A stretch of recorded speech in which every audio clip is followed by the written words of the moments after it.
is. Where was I? WebEx has a written chat function. Only use the function to address technical difficulties such as not being able to hear. We'll communicate with each other only through speaking. Please direct all discussions and requests to speak through me. If we're able to see each other, you should raise your hand or unmute, or if I still don't see you, you can just speak out and ask to be recognized. Because conversations among several people by electronic means can be cumbersome, we should limit our discussions to the information items and issues directly related to the information items. Please refrain from talking over other speakers. When you participate in discussions, please speak directly into the microphone so we can hear you. And when you make a motion or second a motion, also state your name so we know who is making the motions and the recording secretary can get everything down for the minutes. Because we're conducting this meeting electronically, all votes must be taken by roll call, and the other community members, and the public must be able to hear your vote. If you do not vote on a particular item during a roll call, clearly state that you're abstaining from the vote so we can determine whether a majority voted in favor. During the course of this meeting, if you leave the place where you're participating from, please let us know so that we can ensure a quorum continues to exist during the meeting. I will now bring this meeting to order. It is the Thursday, January 21, 2021 meeting of the Land Use Advisory Committee, and we need a roll call to ensure we have a quorum. So go ahead, Sandy. All right, we'll start with Abdi Sadhu. No, Jonathan Bodeman. Gerald Bruner. Here. Carl Drotning. Jennifer Geisler. Here. April Graves. Kathy Hemken. Here. Noah Keller. Here. Philip Klein. Here. Trista Maddox Castillo. I don't know why I just kill your name every time. Trista. I'm here. Kathy Mokel. Nope. Steve Morris. Here. Mark Nelson. Here. Mitra Nelson. Dan Rowe. Here. Courtney Schroeder. Here. Vince Workman. No, and Wendy Wolf. Here. All right, we do have a quorum. Next up would be the approval of the agenda. We don't have to vote on that unless somebody has some objection. If you have an objection, say now. Otherwise, we'll go with the agenda as written. I don't see any objections. Next up would be approval of the minutes. Do we have a motion and a second to approve the minutes? Hemken. Motion to approve the minutes. So we've got Phil for a motion and Kathy Hemken as a second. Yes. Any discussion or changes to the minutes? And go ahead, Sandy, and take the roll again. We'll start again with Abdi Sadhu. Jonathan Bodeman. Gerald Bruner. Yes, I approve. Okay. Carl Drotning. Is he here yet? No. Jennifer Geisler.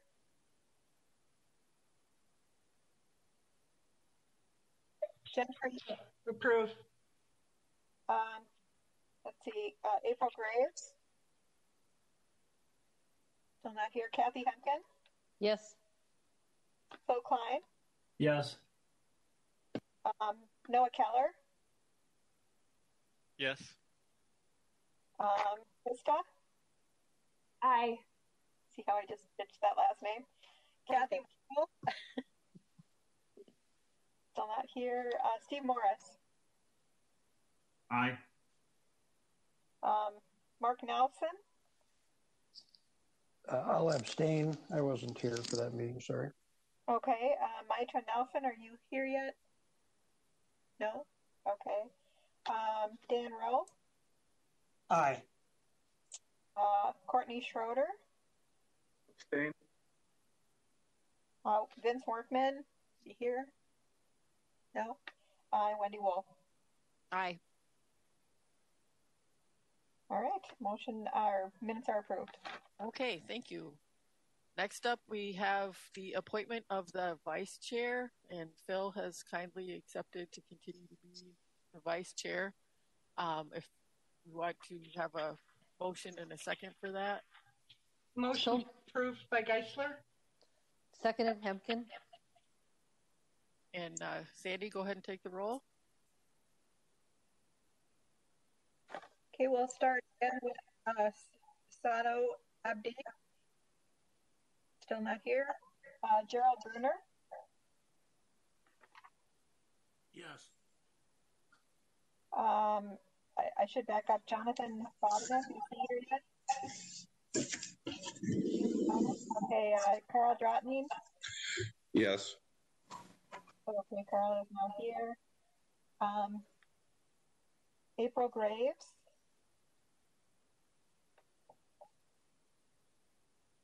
Jennifer Geisler. Aye. Kathy Hempkin. Yes. Noah Keller. Yes. Phil Klein. I better vote yes. Krista. Yes.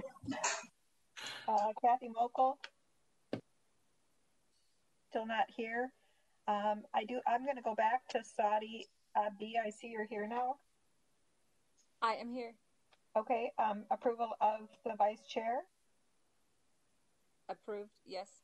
Okay. Jumping ahead again now, Steve Morris. Yes, I couldn't unmute that fast. Yeah, sorry. That's okay. Mark Nelson. Yes.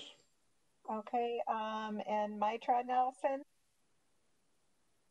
Still not here. Dan Rowe. Aye. Courtney Schroeder. Aye. Vince Workman. Is he here now? Nope. And Wendy Wolf. Aye. All right. Congratulations, Phil. So Thank you. that brings us to the meat of the meeting today. We have an information item. The ULI has graciously agreed to have a developer panel here for us so that we can learn all sorts of cool things. And Kathy Bennett, take it away. Hi, Chair Wolf. I'll go ahead and introduce Kathy if I can. Sure. Hi, everyone. I'm Angela Torres, Manager of Local Planning Assistance. As we're closing out the 2040 planning cycle with Comm plans, we're turning our attention to the 2050 planning cycle. I know that's terrifying to hear. One of LUAC's charges, though, is to advise the Council on issues of land use and comprehensive planning. And we wanted to start that discussion with the developers panel this afternoon on what's happening now in the marketplace and as a result of the pandemic. You'll be hearing more from us in local planning assistance and others across the Council over the coming year on additional items, whether that's a comp plan report out or additional research, etc. But I would like to just introduce Kathy Bennett from the Urban Land Institute, Minnesota. Local planning assistance and ULI partner together regularly. With ULI's assistance, we're able to expand our ability to provide technical assistance to local governments and collaborate with regional experts like those you will hear from on the panel today. Kathy Bennett is here today to moderate the panel. She's worked with ULI Minnesota and the Regional Council of Mayors since 2008, where she manages the advisory services team. This work has included facilitating over 100 work sessions between public officials and the private and nonprofit sectors related to general and complex land use issues. She has 25 years experience in public and private alliances, program development, TOD, and project management in all facets of housing policy, development and redevelopment planning, and strategic implementation. I'm happy to turn to Kathy now as we begin the discussion. Thank you, Angela, and thank you, Chair and members of the committee for having us tonight. I'm going to do just a quick introductory presentation, and then I will turn it over and have some questions for the panel. I want to just, I'm hoping this is going to be more of a discussion. So if you have questions in the spirit of the way that Zoom goes, you can raise your hand or let me know, and I will call on you, or the chair can help monitor that as well. Angela and or others, are you going to share? Oh, there you go. I don't have to do it. That's even better. So you can go to the next slide. Thanks. So for those who maybe are not familiar with the Urban Land Institute Minnesota, our mission is to engage public and private sector leaders to foster collaboration, share knowledge, and influence meaningful strategic action in the responsible use of land to create and sustain thriving communities. I think that our vision, thriving communities, is very much aligned with the Metropolitan Council's mission and their work.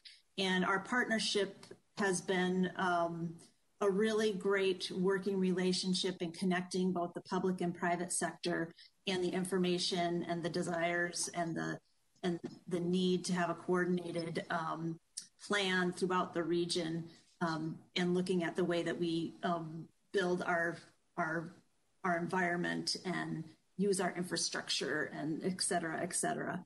Next slide, please. One of the main ways that we are able to do our work is through the Regional Council of Mayors. We have a couple of mayors on the call here, Mayor Hemke and Mayor Rowe, who participate in that group. They've been around since 2004. They've grown from 8 mayors to about 60 plus mayors in 2020. And really the Regional Council of Mayors started with the Metropolitan Council when they brought mayors together to talk about affordable housing. Those mayors appreciated coming together to talk in a nonpartisan way about these regional issues that they asked our previous executive director, Karen Dewar, to continue to convene them, and they have grown since then. Next slide, please.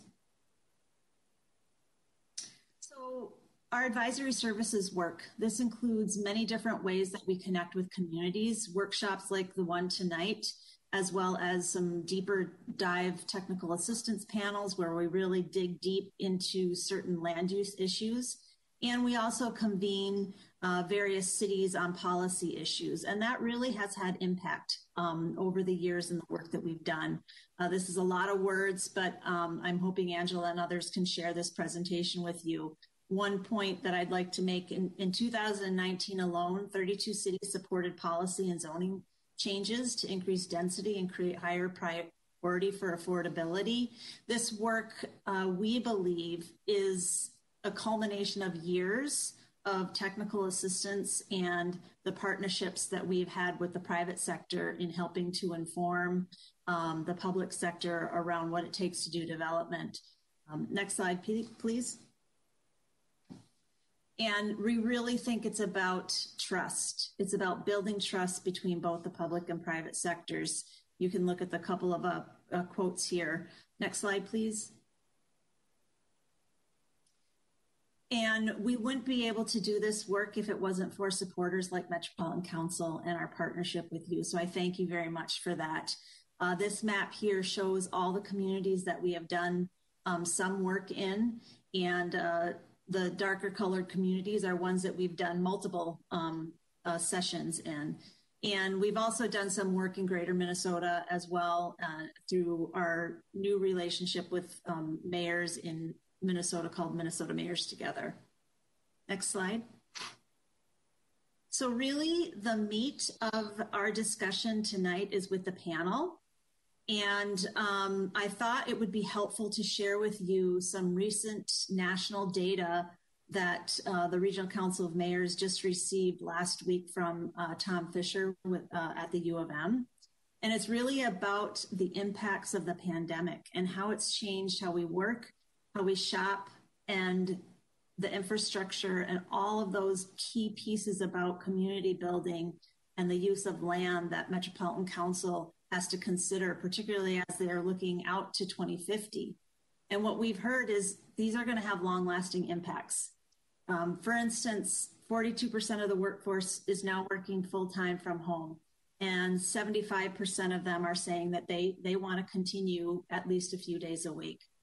However, 30% of the jobs can't be done at home and would require face-to-face interaction. Many of those people require transportation, public transportation, to get to their jobs.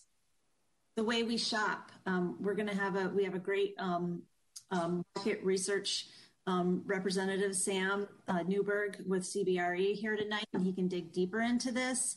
But permanent closures of stores and shops is 95,000+ across the country, and 60% of those closed businesses are not expected to reopen. A recent ULI presentation on the retail industry also indicated that many of the national department stores, the Macy's, others, are not going to survive. And it's not only because of the pandemic, but they were not necessarily going to survive anyway. And the pandemic has just accelerated the rate of department stores and malls and how they have to think differently and creatively in the way that they're going to be a commercial enterprise for the different regions. But that's also going to leave a lot of land that communities are going to have to think differently about as well. And this also has impact on our infrastructure.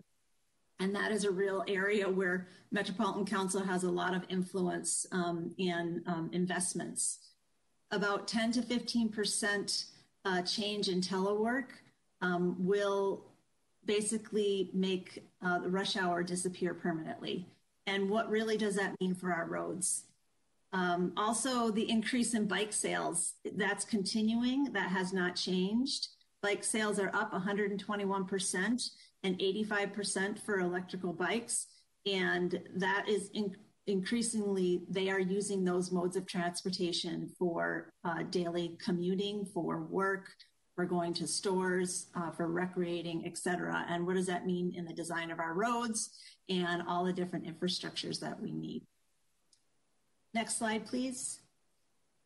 So we have a great panel to really dig deep and kind of give some local context to these national statistics.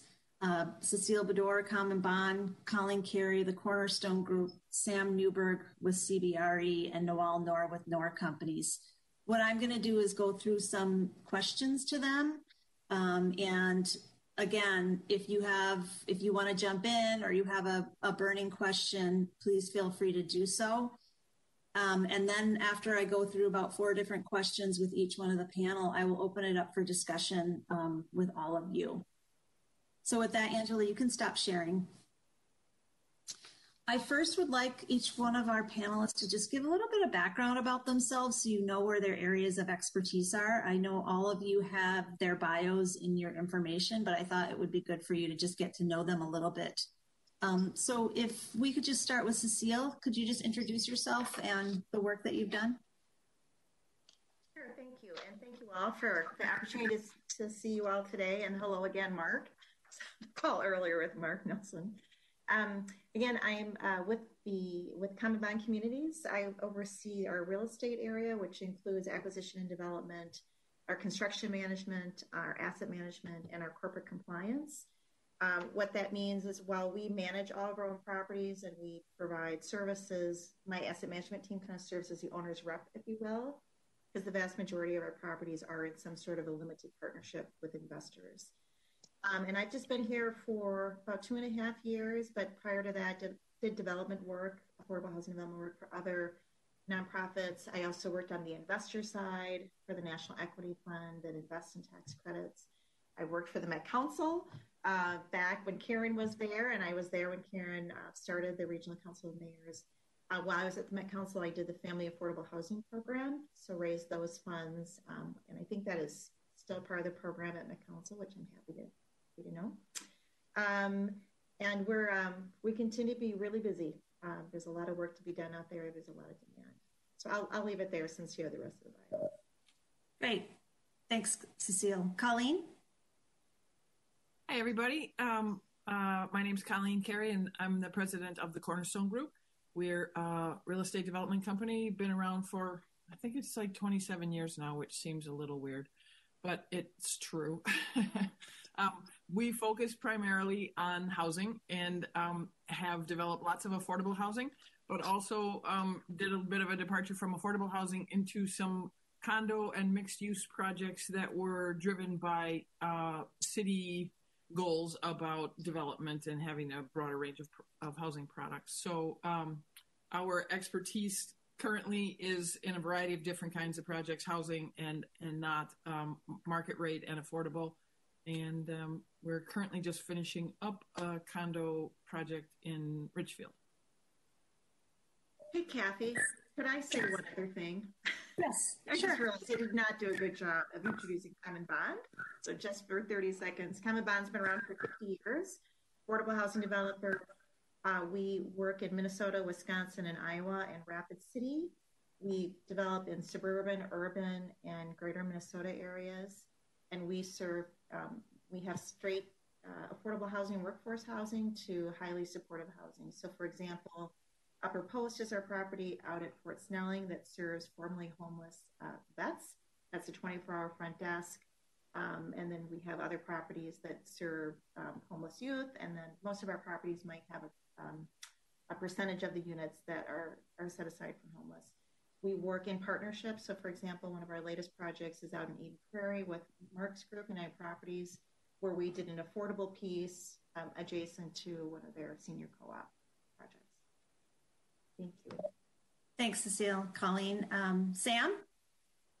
Yeah, hi everybody. I am at CBRE. My name is Sam Newberg. I've been there for a year and a half, and so in the capacity of today, I'm sort of the commercial real estate expert talking about retail, office, and the industrial trends to the extent that that matters.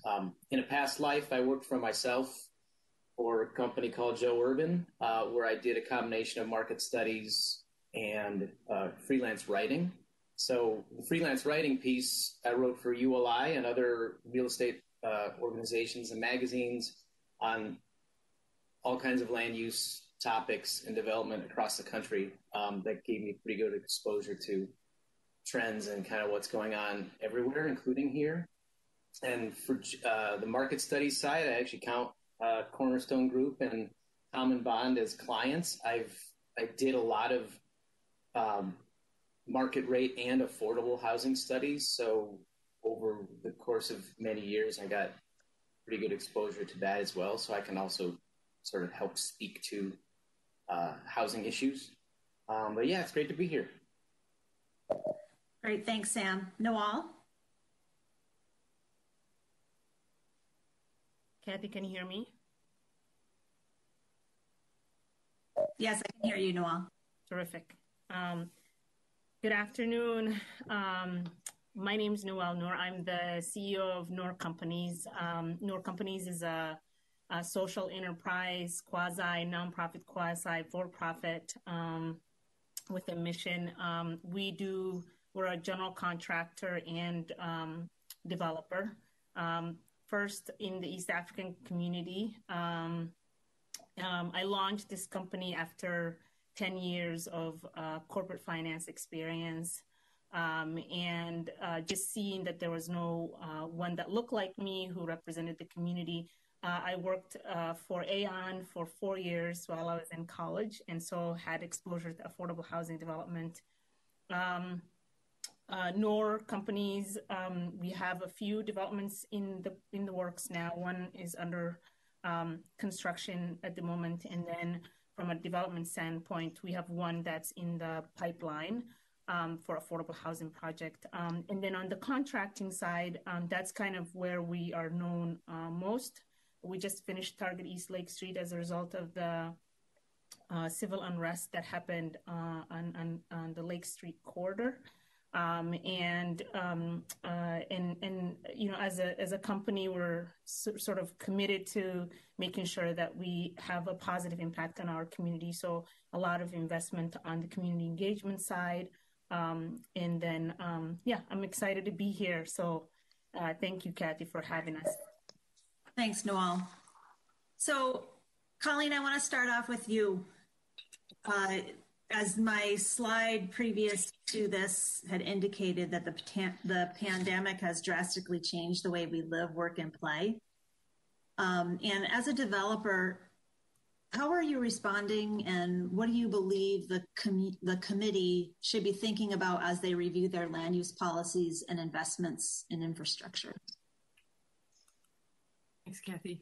I'm going to broaden my answer a little bit, because to me, it's not just the pandemic. As I think about like how to move forward, it's about the pandemic, but because of climate change and racial and social injustice and the pandemic, I think that all of that is just a pile of stuff that cities are going to need to address. And so, like, in a few simple words, I think cities are going to need to be more flexible and more equitable and more sustainable.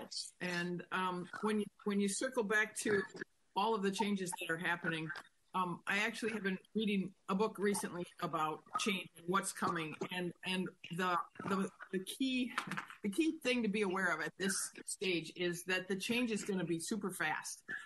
And you know, we've been hearing this for a while, but the 21st century is going to be like just known for this time of profound change and uncertainty.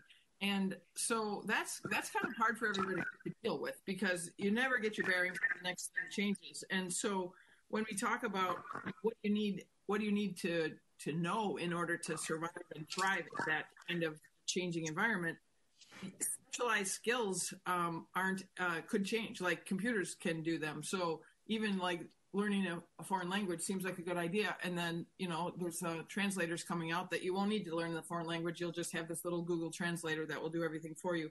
So a lot of the tasks that we think are, we need to know may change. The thing that won't change is that we're going to have to be able to be flexible. And I mean, some of that in our brains.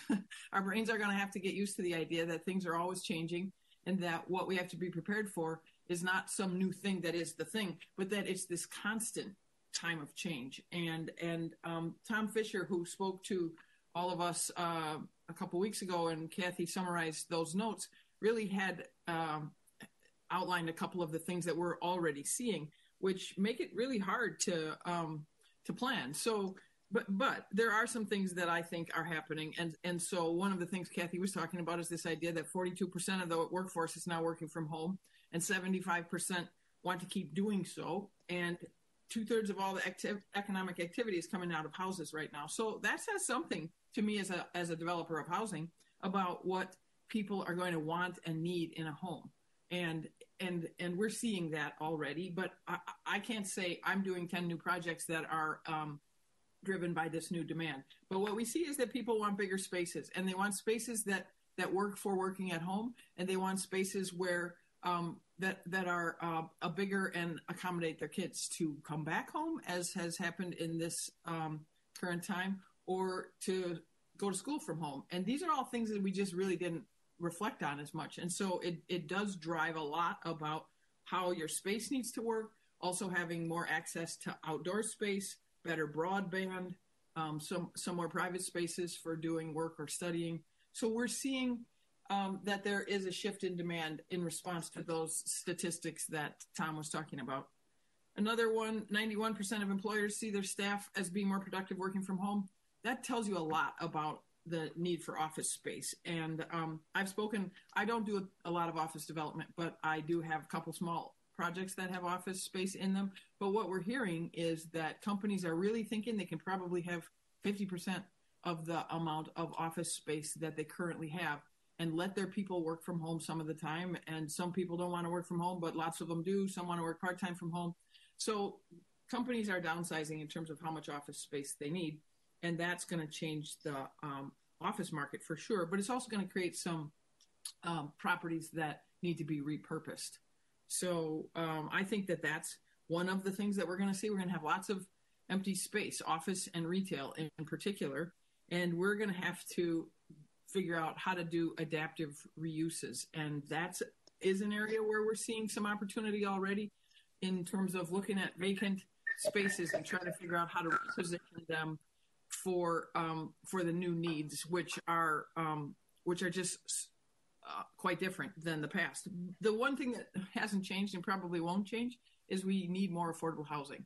And so one of the things that I think we need to be thinking about is how do we incorporate some affordable housing into some of these underutilized properties, and what's the opportunity to do some adaptive reuse to make that happen. I do think we have to rethink our assumptions about single-use zoning districts and parking requirements and fixed building types. I think if you think that things are going to be constantly changing over the next bunch of decades, then getting too locked down about this is this kind of building and this is that kind of building and this neighborhood is like this and that one's different. It's all going to change on a more regular basis than we have experienced in the past. I think it also changes our infrastructure needs, and with less commuting, and believe it or not, driverless cars really are coming, and we don't see it just yet, but it's really more because of political obstacles than it is because the technology isn't there. We're going to see driverless cars. We're going to see people not commuting as much, and so that changes our need for parking.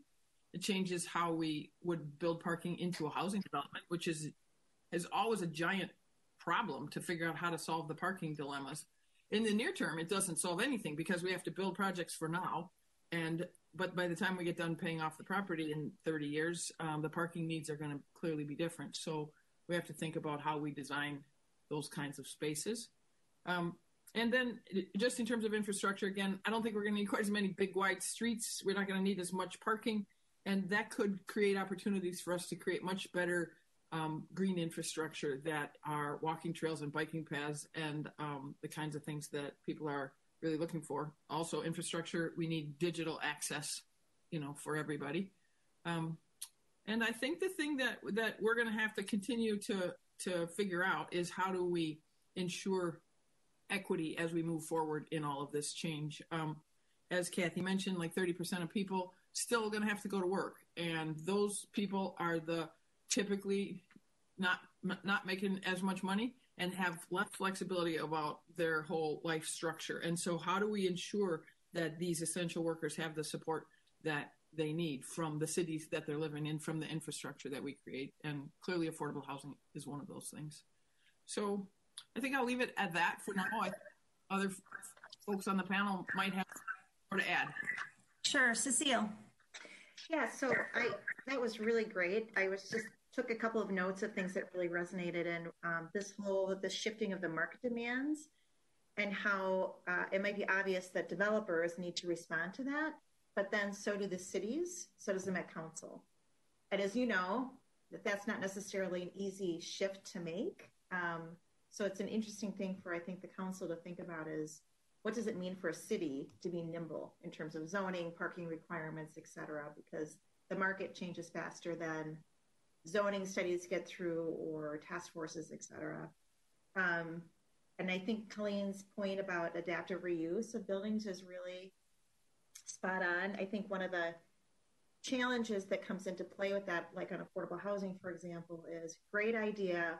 Let's prioritize that without really understanding that's a really good idea that costs a lot more money. And schools are a really good example. It's expensive to redo schools. They're just not, generally speaking, they're old. They weren't built for housing, so it costs a lot of money. Again, it's not that you can't, but when cities and Met Council and others are looking for efficient use of public dollars, those are some consideration. And I think too, this whole technology issue is a huge, to Colleen's point, first of all, for certain folks, it's really way too expensive. It's cost prohibitive, but you really can't function in this world anymore without having that connectivity if you do have the opportunity to work from home. And then the last thing I just wanted to put an exclamation point on is this whole conundrum around mass transit and public transit, because demand is going down so significantly because so many people are working from home. But the folks who really need that those numbers aren't as big that would support like Metro Transit, for example, because you've lost so many customers in terms of commuting time. So I think that's something that we can't forget is how the folks who have to go to work are going to get there without completely scaling down the system so it doesn't work for them. That's all I wanted to add. Great. I see there's a question from Trista Masticacio. Our current transit infrastructure is car-centric. How do we think about infrastructure serving people who can't work from home? To Colleen's point, often this is lower income and transit dependent. Could prioritizing transit dependent and multimodal systems they use combined with climate equity launch us into a more equitable infrastructure? Does anybody have thoughts on that on the panel?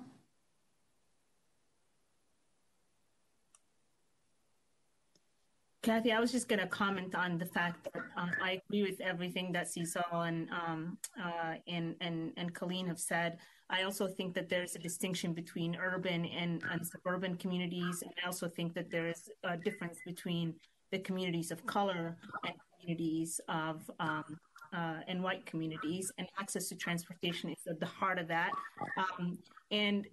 I think one thing that I just wanted to bring up is that from an environmental perspective, a lot of our cities are feeling like they can breathe. And a lot of the environmental issues are faced by people of color because they live in the urban areas. And so to that extent, how do you kind of bring in the transportation access, and how do you bring clean energy transportation access to people who can who live in these urban corridors? Is a comment that I wanted to make, and kind of addresses the question of the participant. And part of that is, obviously, one, to Met Council, how do you create modes of transportation that are environmentally friendly and still address the equitable access to transportation from and to work and or places of workforce development. And I think that's one element that's really important for future zoning and investment.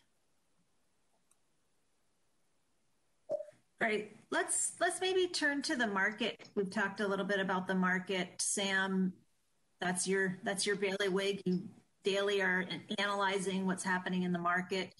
Can you share with us what current trends you're seeing?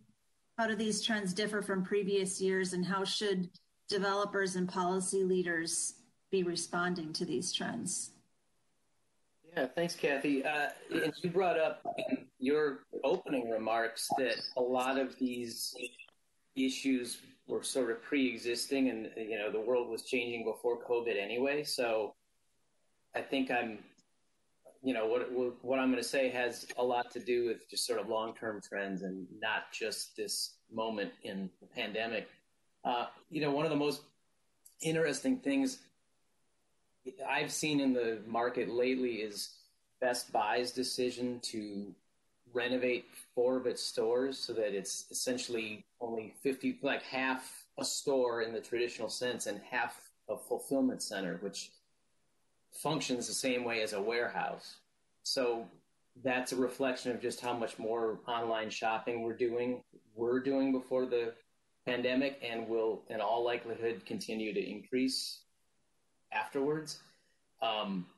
Amazon and other large retailers have been a huge portion of the warehouse industry, or warehouse real estate in recent years. I'm glad Colleen brought up some of the office statistics. I think, right now downtown Minneapolis, about 10 to 20% of office workers are there every day. Our office just reopened last week and only 7 people showed up out of 200.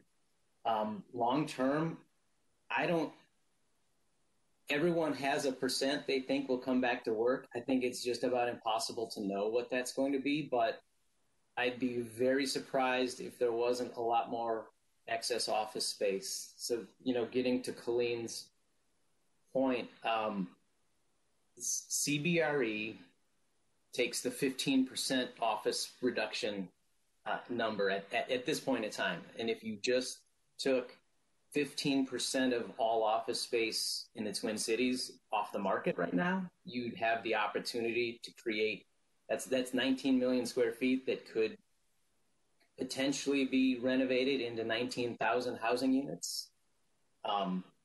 So for perspective, that's, even if you could do that, like wave a magic wand, that's still 2/3 of the affordable housing supply we should have built in the past decade. So it would help present opportunities for more housing. It certainly wouldn't, it's one of many tools and potential solutions to the affordable housing shortage. But that's just kind of, I think that's important for perspective. The working world will be interesting.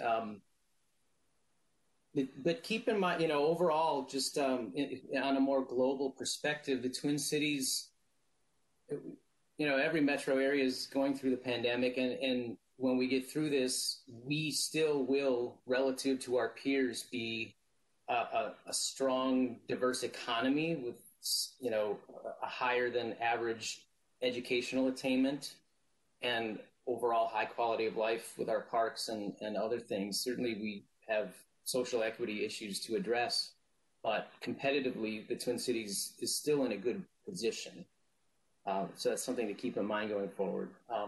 I'll stop there, but I know I'd like to get into help participate in some of these other remarks, or if there's any questions. Great, Sam, thank you. Let's talk a little bit more about affordable housing. And Cecile, that's your expertise with Comm and Bond and what has been happening in your properties right now. I'm sure you've been very busy. The one thing that the pandemic has done is not reduce the amount of affordable housing that's needed, but actually likely increased it significantly. What are you seeing? Are you seeing that there's an increased support for affordable housing in communities? And do you have any recommendations on how Met Council should increase equitable access to affordable housing in their policy and funding decisions?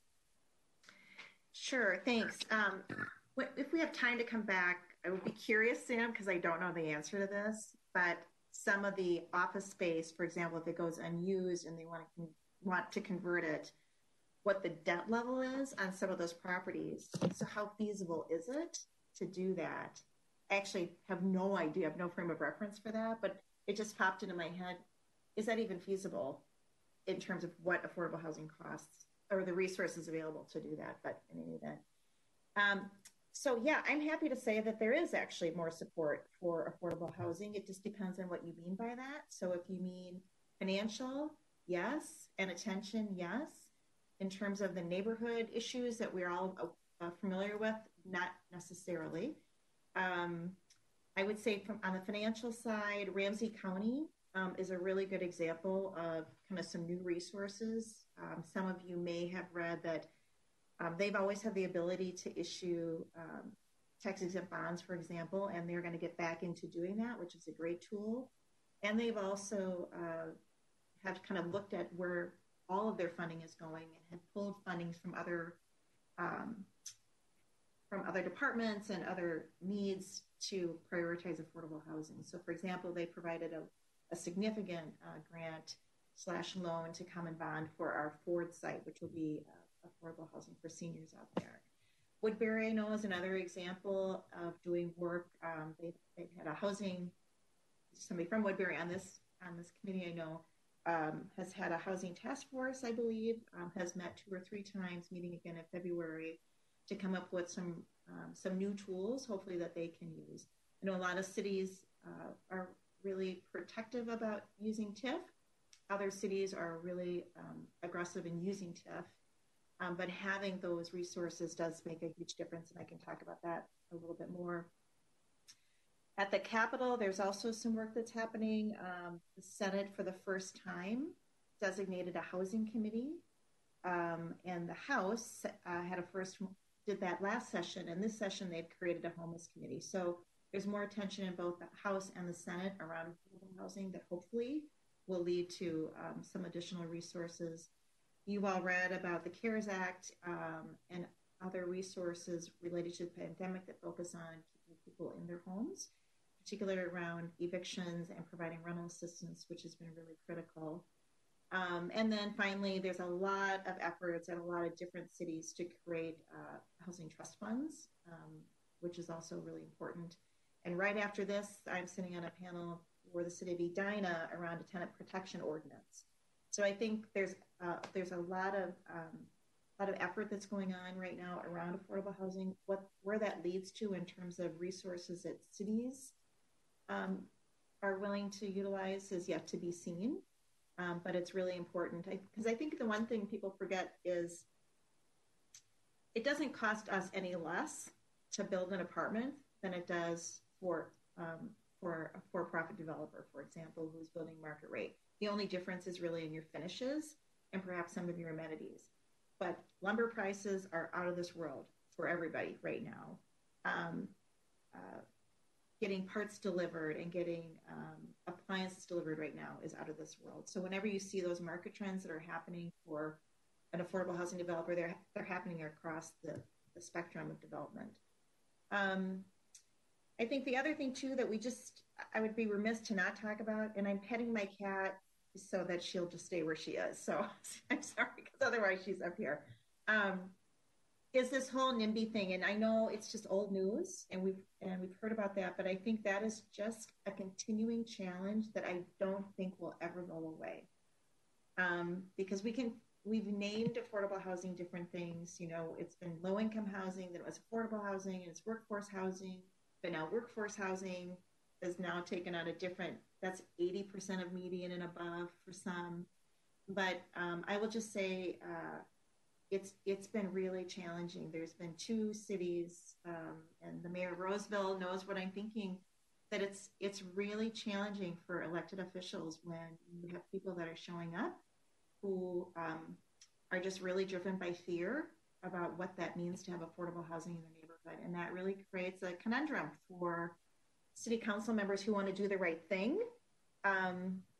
And yet there's a lot of political pressure also to be responsive to their constituents. And I just bring it up because I don't think that's getting any better. And it has been the same since I've been doing this work for many, many years. So as a matter of fact, it did drive somebody I know really well out of the business because it just put him over the edge. He just couldn't take it anymore because it can get pretty mean, unfortunately, at that level. So I have a lot of empathy for elected officials who have to deal with those decisions. And on the other hand, we really need our elected officials to step up and make those, what unfortunately is a hard decision. The need is not gone away at all. The need does continue to increase, and the resources are highly competitive. So in terms of the Met Council, I think things to keep in mind is nobody wants to be referred to as gap financing, because I think all funders have a priority and values that they want to make sure their funding supports. The fact is, in affordable housing, the key drivers of those projects are really, for the majority of the work that we do, are through the tool of low-income housing tax credits. And that's a 9%, which is much more valuable than a 4%. I won't go into those details. But on those 9% credits, those are provided through a process with Minnesota Housing and sub-allocators, and there's probably 5 or so sub-allocators across the state. And those sub-allocators and the allocator of Minnesota Housing are the ones that dictate what the priorities are. And there's points, and you score, and who gets the most points wins. And so if you have another agency, whether that's a city or the Met Council or a county, that says we want to fund housing for people from Mars, and Minnesota Housing's priority is from Venus. Venus is going to get built, not Mars. And so I think one of the key things that both the Met Council and others can do and are doing is to kind of get together as a cohort to talk about what one another's priorities are and how they can align. Because unfortunately, if your biggest source of funding is going to come from somebody else, the Met Council's money is going to be gap money. But if the Met Council asks for something to be built or be included in the property, but the Met Council money isn't going to pay for that, and that's not a priority of any other funder, it's really hard to fit that in. So you have developers that are just trying to be super creative and how to meet the letter of what you're looking for, and not just you, but whoever that funding community is, because we're trying to stack a lot of different sources of funds to get together all the money that we need to go build that building. And I think I speak for most developers when we would love to have structured parking, not surface parking. We would love to have high-end amenities or for all of our residents. We would like to provide free internet for all of our residents. We would like to have 100% brick because it's beautiful.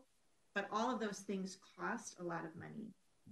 And when you're looking for innovative ways to use dollars, whether that's water resources, you have to remember that we can't always we can't always demonstrate a brand new way of doing something if we can't afford to do that, or if it doesn't really jive with what a city might require. So I hope that kind of makes sense.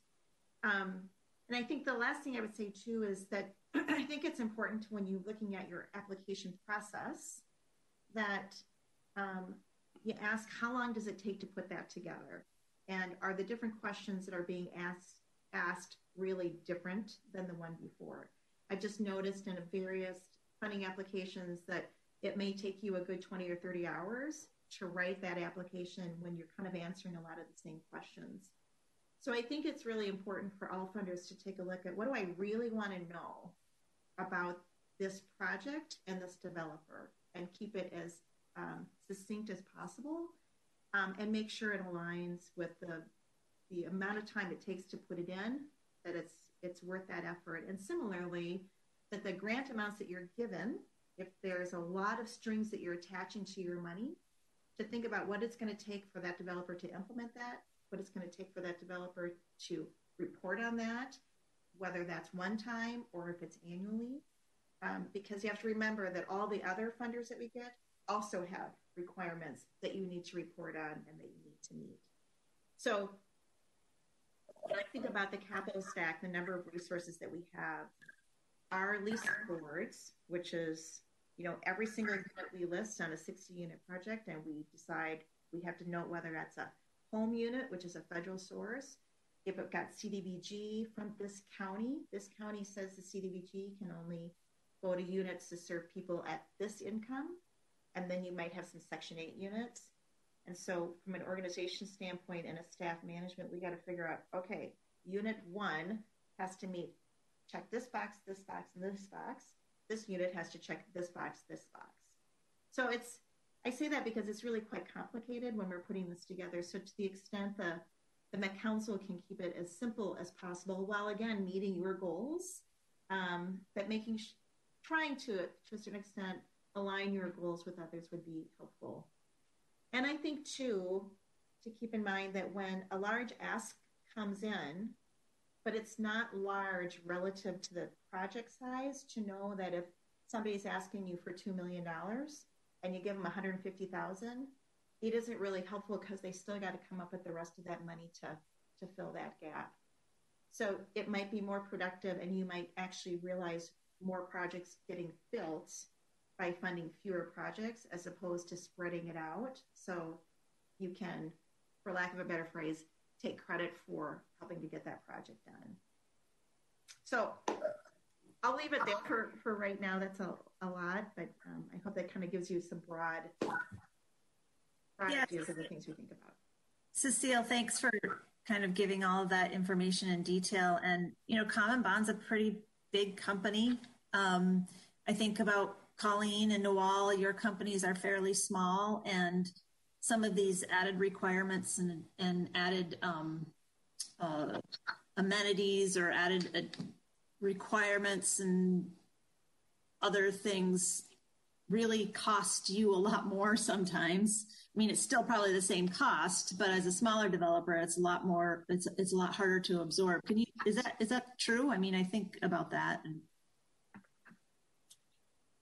Noel, do you want to answer first? Sure. It does. I mean, when I was on the Minnesota Housing Finance Agency board, one of the first things as a public board that I mentioned was, what does it take to invest in affordable housing?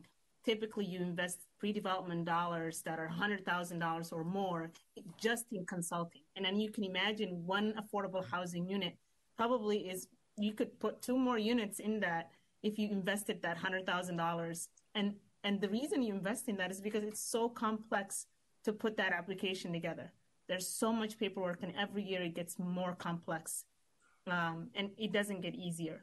And so, what's the cost of affordable housing? It's not because it doesn't cost more because, it's not just the real estate land or availability or community. There's all of that.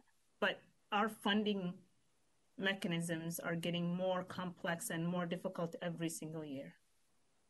And I would just add to that, for example, the LCD application requires pretty significant calculations that have to be done by an architect. So the other thing I just keep in mind is, when you have your application, you have to think about who can answer that. So a project manager for Common Bond can't answer those questions. So we got to hire somebody to do that. And while we're larger, we're in 57 cities, we have about 7,000 units.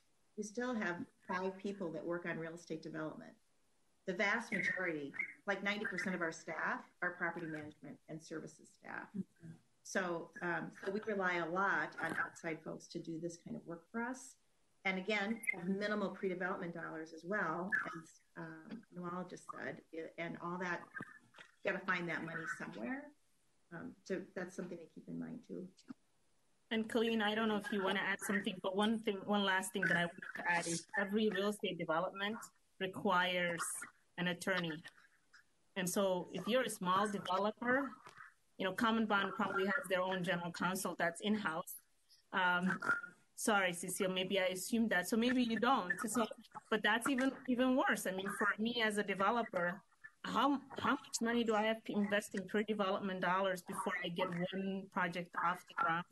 It's significant question that I ask every day, and that's why it's so hard. There's so much barrier to entry just for smaller developers, minority and women-owned businesses, because it requires so much more early investment upfront, and it more than likely it takes 3 years for one affordable housing project to be funded fully and to be constructed. In 3 years, and you have to do 3 applications to Minnesota Housing Finance Agency before you get funded. So, Noelle, if I can kind of expand on that, Metropolitan Council has a goal of advancing racial and economic equity by using their influence and investment to build more equitably throughout the region and investing in a mix of affordable housing. You as a woman, a minority-owned small developer, what challenges have you experienced in your work, and what suggestions would you have to increase access to opportunity in an equitable way that might help this group plan for the future? Thanks, Kathy. And I'm really happy to hear the equity agenda. Every community should be built on a foundation of equity, inclusiveness, and cooperation.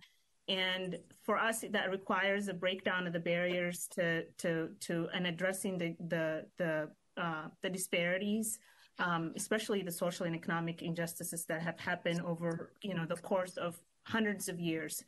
I'm an immigrant. I'm new here to this country. This is my home country now, and I'm really one of the fortunate ones to be educated to get to where I am today and to be one of the first developers. And it takes a lot to be there. And I'm the first one to say we have a lot of opportunities in this country, but I also think that the barriers are so great. It took me, I'm 10 years into corporate finance, and I feel like I'm one of those people who get it. And it took me 5 years to get my first development, the affordable housing development that was not just private development off the ground.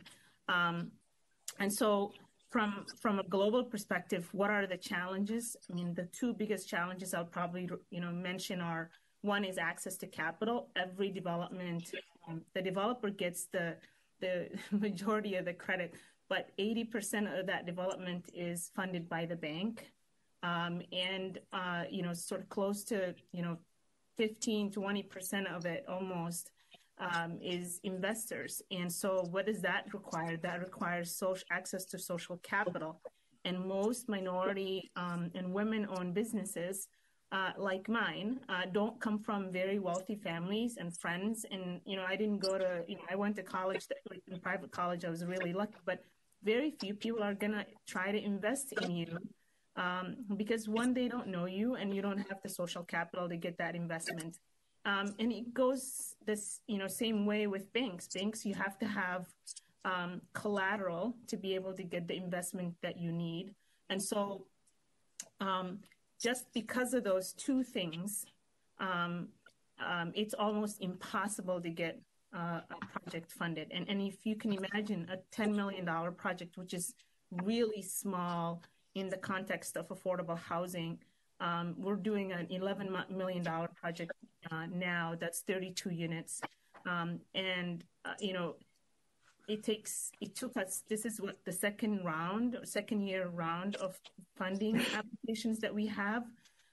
And just to give you context, this year, Minnesota Housing Finance Agency received 4 applications that were from people of color, specifically Black people, and so people of African descent, and all 4 were unfunded. And it happens every single time. And I can say that the agency with the commissioner have an amazing agenda. When I was on the board, we put together an equity agenda on this strategy for the first time in history. And so there's a lot of work to be done, and it's just in its infancy.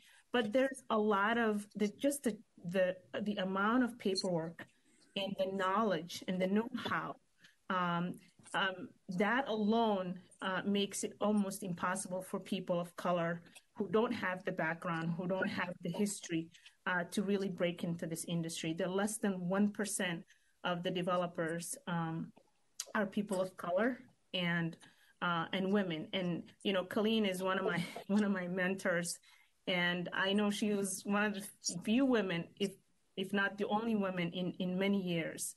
And so I'm really lucky to be in that group. But I would say the challenges have not gotten easier since Colleen has started. And so where do we go from here? What's the sort of the ask from the Met Council from my view? I would say a couple of things. One is typically the work that I do is affordable housing, and some of the things that I'm trying to address is the East African community needs large units that are 3 to 4 bedrooms. Common Bond does a great job, but we need more. And so this development that I have going on, for example, is 3 to 4 bedrooms. Those units cost a lot more per unit cost, and so they are harder to fund because the gap is so much more greater. And so if you're applying for a 9% tax credit or the 4% bond, if you apply for the 4% bond, it's almost impossible because the gap is even greater. And then typically what happens is we're doing it in Seward, and Seward is in the urban core, and it's in the qualified census tract. And so that makes it almost impossible to get City of Minneapolis funds. And so now you got 2 things that are going against you, and try to build a project that is affordable housing. And just imagine the difficulty of that. And so one of the things we have to think about is how do we change the application process to make it easier for us to develop in our communities and for our communities. The other thing is giving priority or giving some sort of points for equity and for inclusion. And so the livable grant or the TOD grant, can that include an equity agenda or equity points or inclusiveness? Those are the 2 things that I can think of from a council perspective. One of the other things too is I know the Met Council does oversee the Metro HRA, and that's where the Section 8 program is administered. Majority of the receivers of the Section 8 program happen to be people of color and communities of color and immigrant communities. And so how do you make that program more equitable? And how do you think of it from an innovative perspective? How do you make sure that the waiting list is 5-6 years? How do we get people out of that program and get them into home ownership? Is there ways that we can fund home ownership for those folks that are more on the cutting edge or are getting into that place where they have workforce availability and they have some funds or they can buy a house, but they may not quite be there? And so how do we think about equity in a different lens is some of the things that I would love to ask for the Met Council to think about and add that to the 2050 plan. So Chair Wolf, I wanted to have plenty of time for conversation and want to know how you want to structure that. There's been a lot of information kind of provided to you. Does anybody have any thoughts, follow-up questions? Yes, this is Gerald Bruner. Hey, Jerry. Yes. Trista had said in the chat that she wanted to ask a question first. So I'm going to let Trista go first, and then Jerry, you can be after that, if that's okay. Do I have a choice? No, not really. Okay, it's fine. Go ahead, Trista. Yeah, thank you, Chair Wolf. I appreciate it.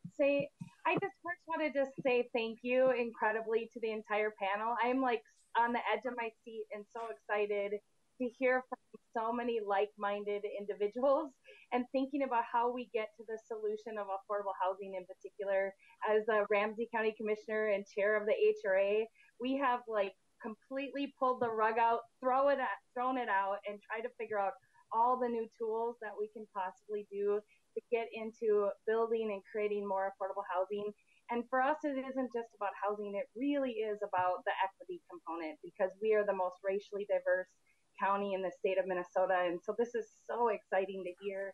And I'm wondering from the panel is, are there any like quicker solutions that, like, if we just did this one thing, it would make it all easier? I'm hearing about applications, I'm hearing about fees, and we have so few resources. We're trying to figure out is how do we keep stretching it without breaking ourselves?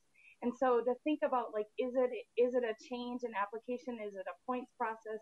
How do we do that on the local level? And then how do we get the Met Council to follow on so that they're following the same systems?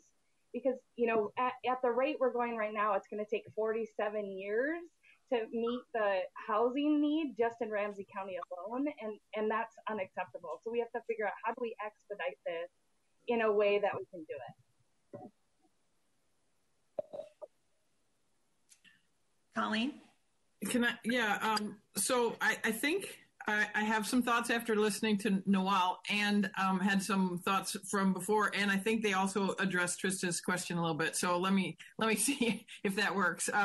I think there's a number of things that can help developers, and Noel talked about how hard it is for small developers. I'm one of those, and I'm older, but I'm still small. and what's required is that we take a lot of risk.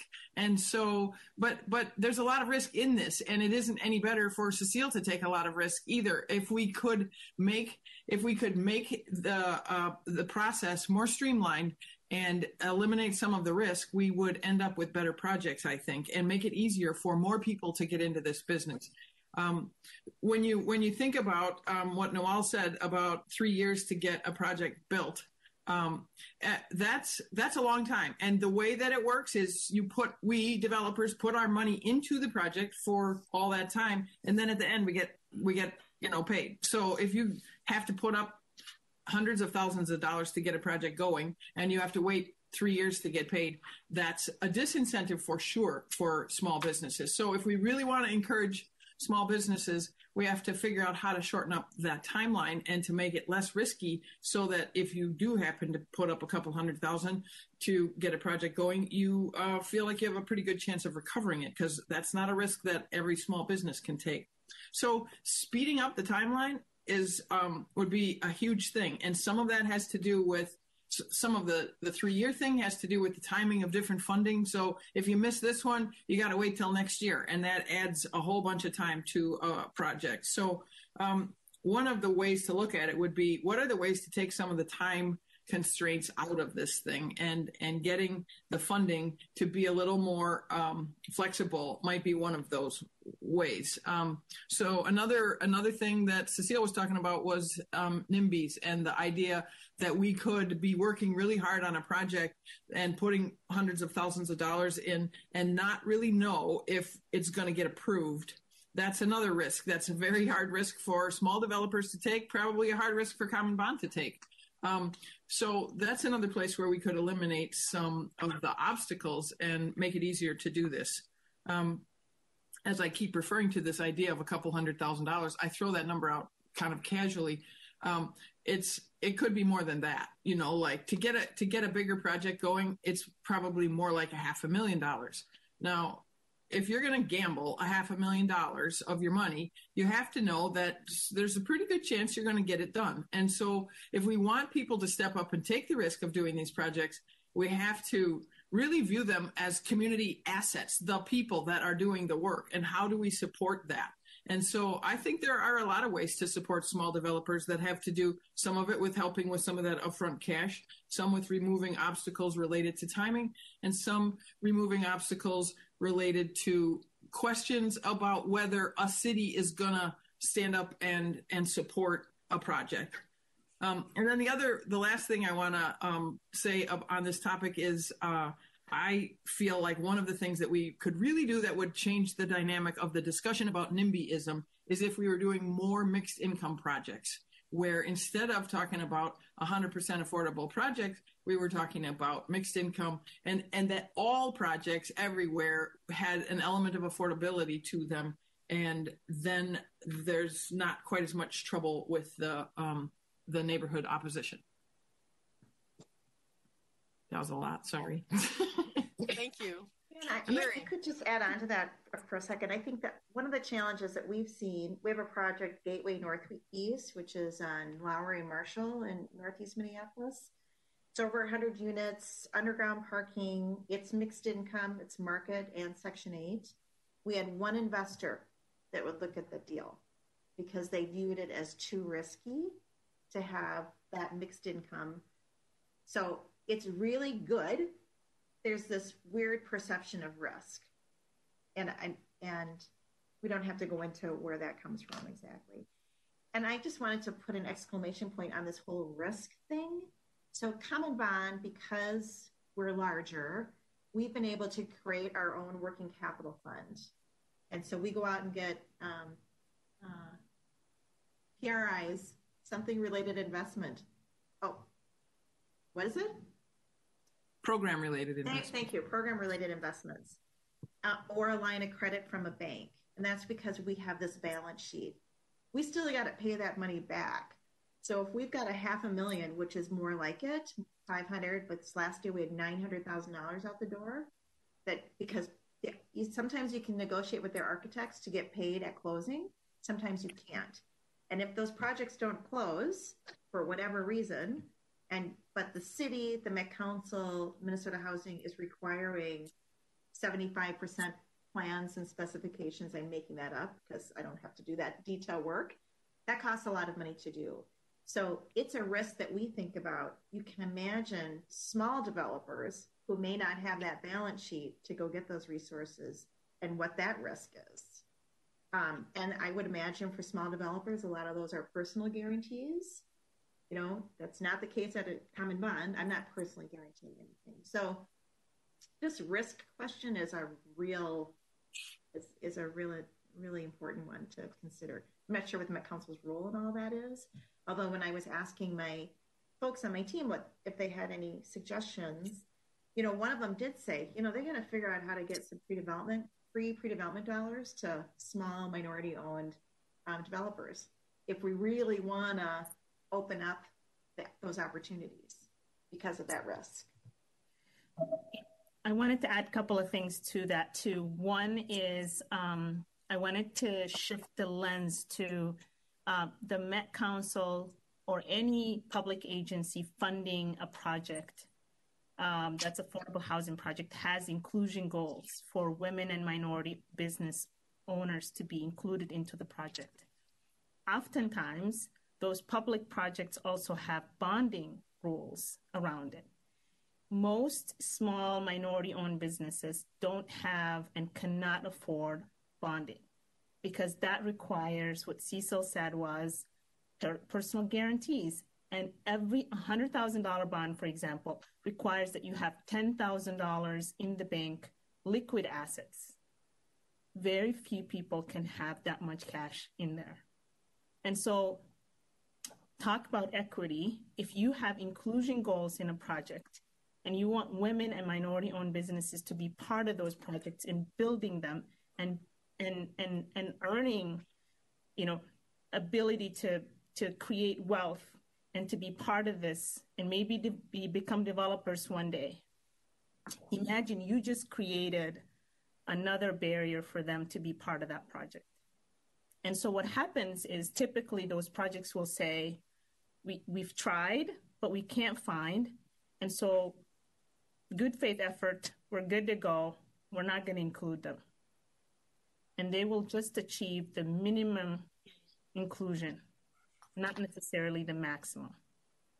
And so one of the things for Met Council to think about is, if you're going to require bonding, how do we make that barrier easier? And bonding is great because it helps with the risk at the end of the day. But can you create a capital fund that helps with bonding? That would be one thing. I have never built Met Council project ever. And I don't intend to for the next few, and I built $15 million projects for Target. And there is no bonding requirement for a Target project. Just think about that. That's helpful to know. Jerry, you have been very patient. Thank you, Madam Chair. I've got a couple of questions for the panel. Anybody can answer it for me. One, my experience with government projects, it seems like they spend 20% of their budget on engineering, consultants, architects, all kinds of things. So 20% off the top seems to me is an awful high figure. So one of my questions is, Colleen, Better, Noel, or Sam, what percent do you spend on projects before even one shovel of dirt is moved? And two, do you think there's inefficiency with having so many different entities or agencies trying to accomplish the same thing? Wouldn't it be better to have less, so maybe funding form or anything would be a little bit easier to get? Thank you. I'll wait for my answer.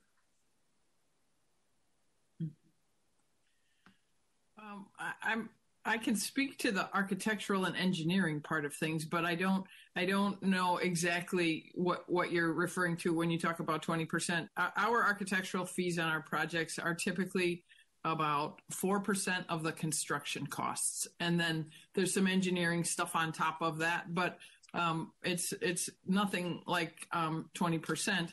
We certainly could have 20% spent before we get a shovel in the ground, because that is sometimes what it takes to get a project going. So when you said you might have 20% spent before you get a shovel in the ground, yeah, that's true. That could be true on a complicated project, but it wouldn't all be architectural and engineering. For a typical development projects, you'd have spent some money on architecture, you'd have spent some money on soil studies and environmental reports, and you'd have put some money down on your land, so you have a purchase agreement and you have some earnest money down. And you have had a market study done. And so there's a variety of costs that are involved in getting a project ready to be, breaking ground. And so it is a big number, but it isn't all architectural and engineering. It's a lot of different categories. Well, yes, I didn't want to name them all, but it just seems like projects spend 20% of the allowed budget. They go before even a shovel of dirt is moved. So, one, is that the four people there? What percent do you spend on projects? And two, do you think companies charge more for government projects than they would for private enterprise projects? I could say just a couple things. I don't have those numbers in front of me, but if you think about it, the entire development budget of legal fees, architectural fees, financing fees, legal fees related to creating partnerships, an appraisal, a survey, whatever those things are, it's quite extensive. The only thing that's left to pay when you put the shovel in the ground is the construction. Yeah. So if you think about it, if it is 20%, I don't know if that's true, that does make sense because 80% is to actually build the building. And a lot of these requirements we may want to do for risk, but the majority of this stuff is all required by your lenders, whether that's a bank or it's the Met Council or it's the City of St. Paul or it's Minnesota Housing. So that's just kind of a broad general thing. I think in terms of whether or not it costs more, I think it depends. So for example, some sources require prevailing wage, which can sometimes be more than union. And there's a lot of private developers who won't necessarily use union. And there are some general contractors out there that are going to charge less and that we would never work with because we know how they do this. We know how they build and they don't do a good job. That whole thing, if you get what you pay for, is really true. There's an article in the paper recently, and I was personally familiar with this, about the whole labor, I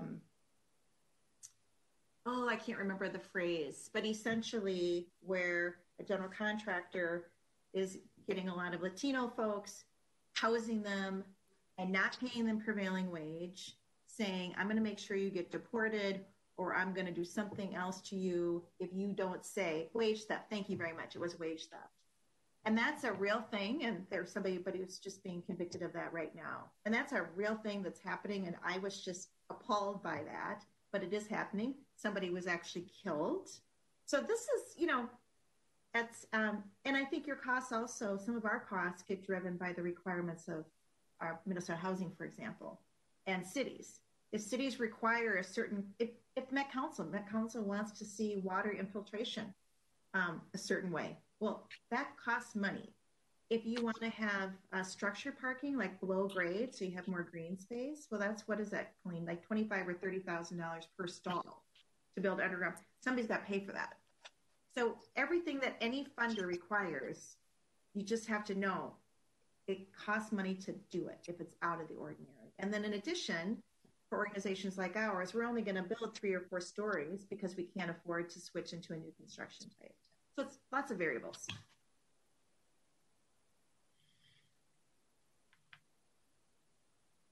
We have a question in the chat from Swado. NIMBYism was briefly mentioned. My question is on land use challenges to building in suburban communities, specifically on affordable housing.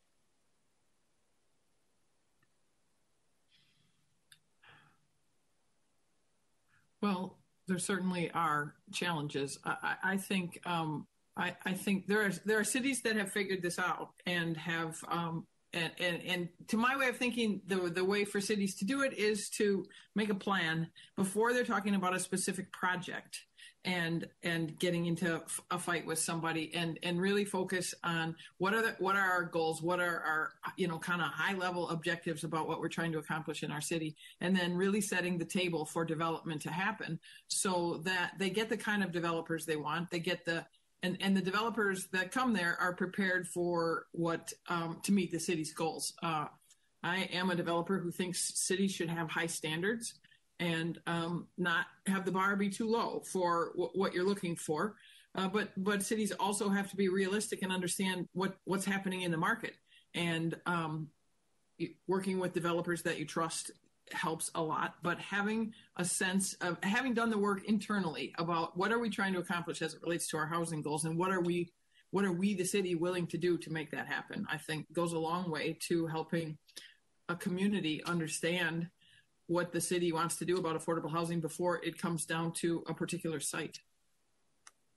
I guess I'm going to add in on that quick, take my prerogative as chair, even though I'm not a panelist. In Lakeville, when I first started on the Planning Commission 25 years ago, there was a lot of concern about affordable housing developments. But the county CDA, who was usually the developer, had a good track record of running their properties well, maintaining them well, and fitting into the community well. And so as that track record got longer, you could point to more places where this is working fine. Don't freak out. These are good neighbors, and good properties. And looking at them, you can't tell that they're affordable housing. They just look like housing. That went a long way to eliminating the NIMBY issue, and that it really doesn't come up that much anymore, does it, Carl?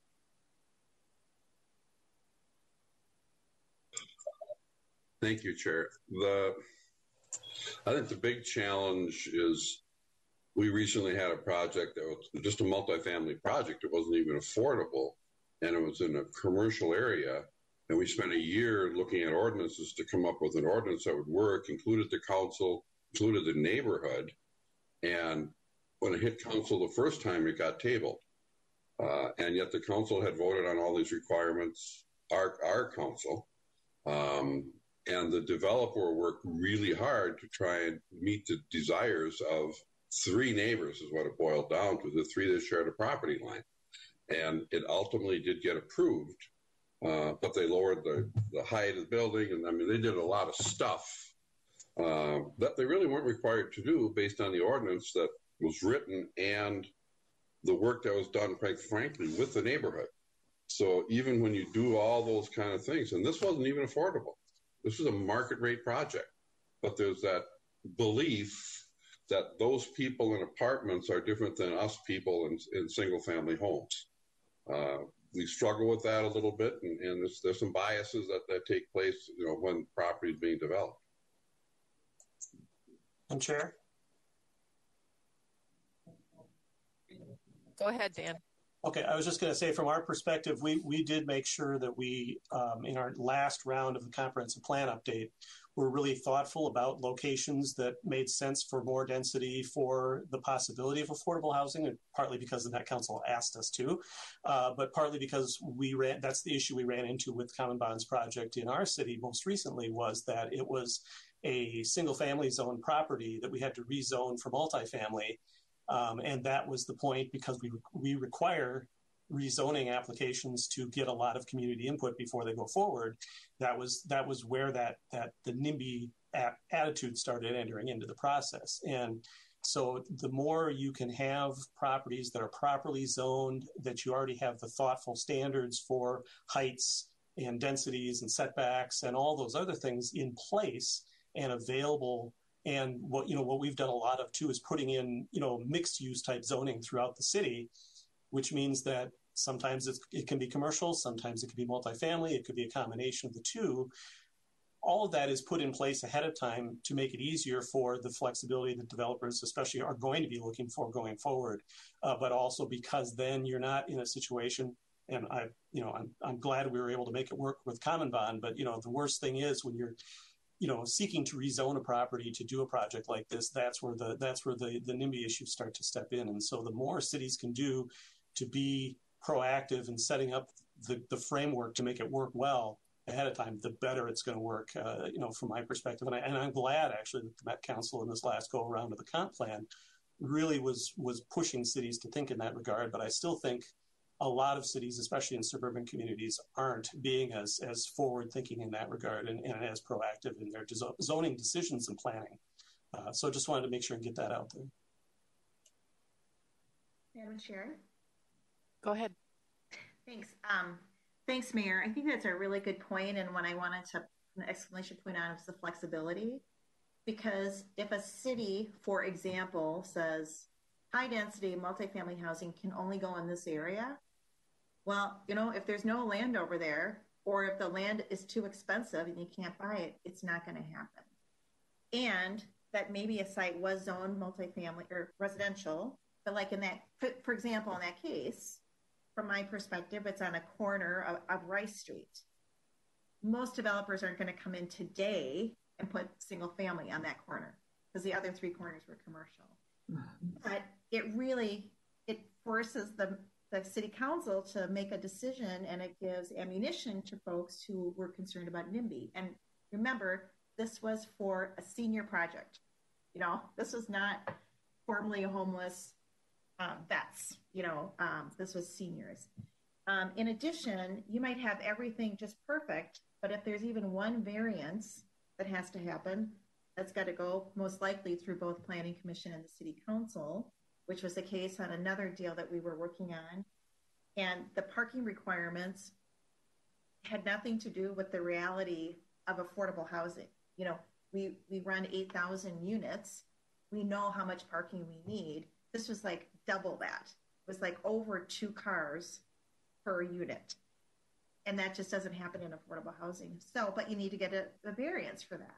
So it might be very reasonable request, but you got all these people, all these neighbors who say, this is what they can use to not make that happen. So for example, at that project, we are sitting there, it was 2 4-hour meetings, and at the City Council, it was 2-2, and you could hear a pin drop. And that City Council doesn't sound like a lot, but sat there for about 3 minutes, silence, and nobody knew what was going to happen. It's just incredibly nerve-wracking. And then, unfortunately, you have constituents leaving. We were successful, but then you have constituents leaving who are really upset. And that doesn't feel good for us, because we want to have happy neighbors, and it certainly doesn't feel good to the council members. So to the extent that you can encourage cities to have as much flexibility as possible, so that you don't necessarily need a vote, you know, that there's some, I'm just making this up, but some administrative authority that a city manager could do. And then we would have the option of going to the council. Just thinking about that creatively, that would provide some flexibility, but still guiding, so that the city isn't, you know, it's not whack-a-mole where things are going. But I think flexibility is really key. I'll stop now. Wendy? Kathy. You know, we did something that was interesting. We asked the developer to bring in the management company, and the council wanted to interview that management company. We know which management companies are lax and how those apartments quickly deteriorate because of bad management. When we started doing that and the public would come in and we allowed them to help us question the management company and their principles and show us what you've done and show us some successful, that's been really, really helpful getting past this NIMBY thing. Yeah, I think that's right. We, for example, I remember one developer, I think it was out in Minnetonka, wanted to do a high density multifamily, and the neighbors went ballistic around the density. So he rented a bus and he put everybody on the bus and showed them a property. Said, that's what I'm talking about. I said, oh, okay. So we use some language around density that people can't really visualize. So to the extent that any developer can let somebody kick the tires, which I think is the same thing in terms of interviewing project property managers, I think really helps people understand what we're talking about. Yeah. Noel, did you have something to say? I was just going to say, I agree with Cecil, but Colleen said something really important, which is cities need to have standards. And I'm a true believer of that. I also think that it's important that affordable housing doesn't happen on its own, that there's mixed use and that there's no concentration of poverty in certain neighborhoods and certain areas. Sometimes affordable housing happens to be the only property that's available in that area, and it's structured in a place where there's, Cecil was talking about Rice Street. I mean, that's a high traffic, high commercial. It doesn't really make sense, and it doesn't make sense for long term. The other thing too to think about is, what do we want for our cities to look like 20, 30, 40 years from now? We have all these market rate projects that are 200, 300 complexes that are just massive. And COVID kind of makes you think, do we want to still live in 300 square feet with no access to green space? And how far are we from all of these things that we need, our grocery store, a park, all of these things. And so what do we want for our cities to think, to look like? How do we want to work? How do we want to live? How do we want to play? We can't go to the gym. Can we go run? Is there access to a place that you can run or walk? I mean, those are some of the things that would be really important. If you go to Europe, in probably 4 or 5 blocks, you can access a shop, you can access a grocery store, you can access your school, you can access a park. And our cities are not growing that way. If I live in Lakeville, I have to go and drive to my grocery store. It's usually not a walkable distance. And typically there's no place for me to bike either, or to take my kids and just walk with them. And so how we think about our cities is really something that's really important. And I hope COVID kind of makes people think about how we design our cities. The other thing too is that a lot of seniors live in, especially low-income seniors live in apartments that are stacked, and typically they don't have any access. So one of the examples is Horn Towers. You got 20 stories. They don't usually speak English. Think about isolation and COVID and how has that impacted these communities of color and all seniors. And so what does that mean for senior housing going forward? Especially affordable housing, affordable senior housing. And how do we create communities? How do we make sure that we think about health? We're going to have another pandemic. That one is for sure. It may not happen for the next 10 years. It may not happen 20 years from now. It may happen 30 years from now. How do we build our buildings? How do we think about heat and ventilation? How do we think about desanitation? How do we think about access to transportation? I mean, all of that is going to be something we have to think about from development standpoint. I have a question. Who was that? I couldn't tell from your voice. It's April Graves. Oh, go ahead, April. Yeah, I really appreciate this conversation, and I don't know if any of you are familiar with the Opportunity site in Brooklyn Center that we've been working to redevelop for quite some time. Actually, the original kind of planning started long before I was even on the council, so more than 6 years ago, maybe even more than 10 years ago.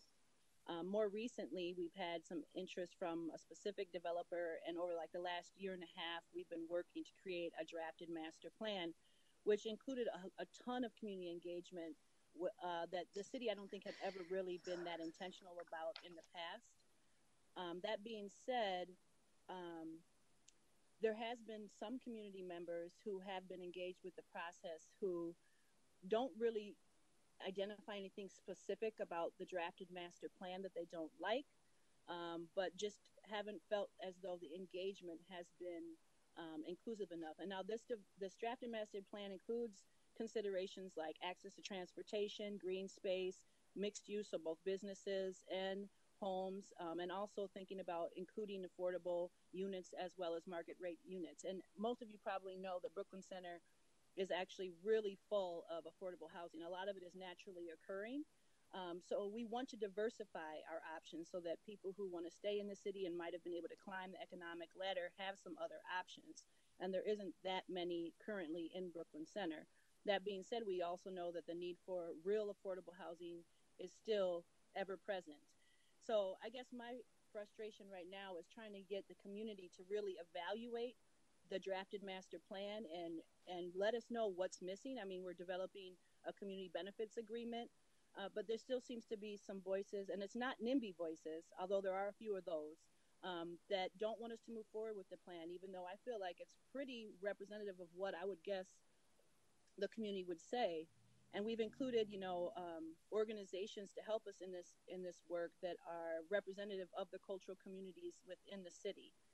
Nonetheless, I'm finding it really difficult to try to get the community members that are most engaged, as well as some of my fellow council members, to really feel as though the master plan is good enough. So there's a push kind of to do even more community engagement. And I said, well, community engagement should happen throughout the planning process and into implementation. But I don't know. I just wondered if maybe some of our panelists have any tips for me or an assessment tool for the master plan, because I think one of the biggest issues really is just a lack of trust towards developers, and that it will really be of benefit to the community, despite this master plan that I think speaks to those concerns.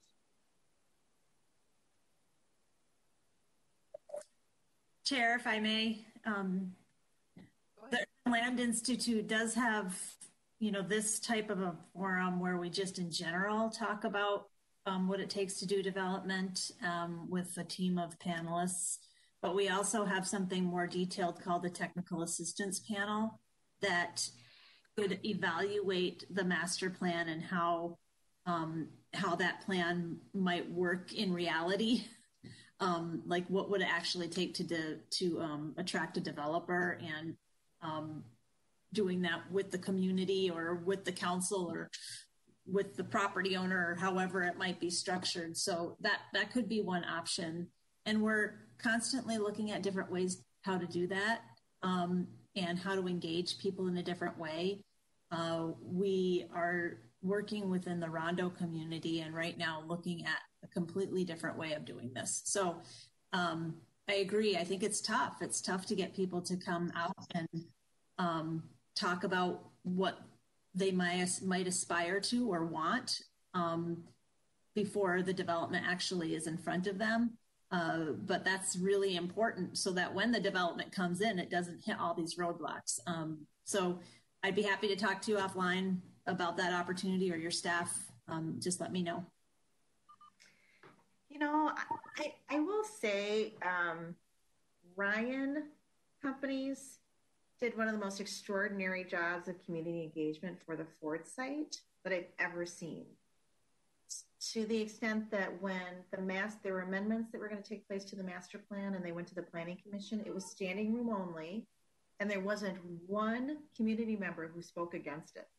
I was sitting in the back with another former city member, and our jaws just dropped.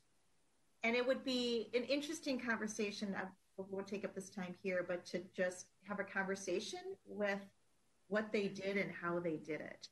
Because it was very personable, it was very St. Paul centric, but it was masterful.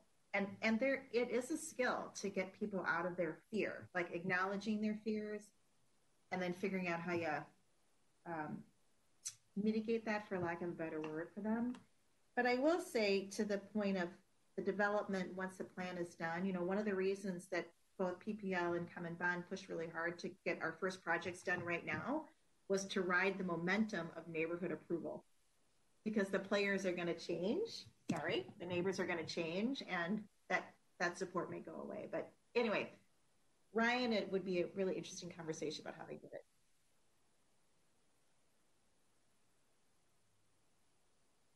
Do we have any other questions? I'm going to forego our information item number 2 for today because we're having a great conversation. I don't want to cut it short.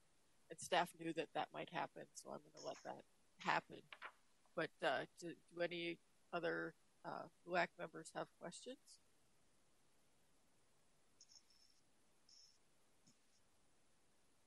If nobody from the membership has questions, I have a question that I would like the panelists to answer, and that is, what do you wish that land use decision makers do that's obvious to you but might not be obvious to them?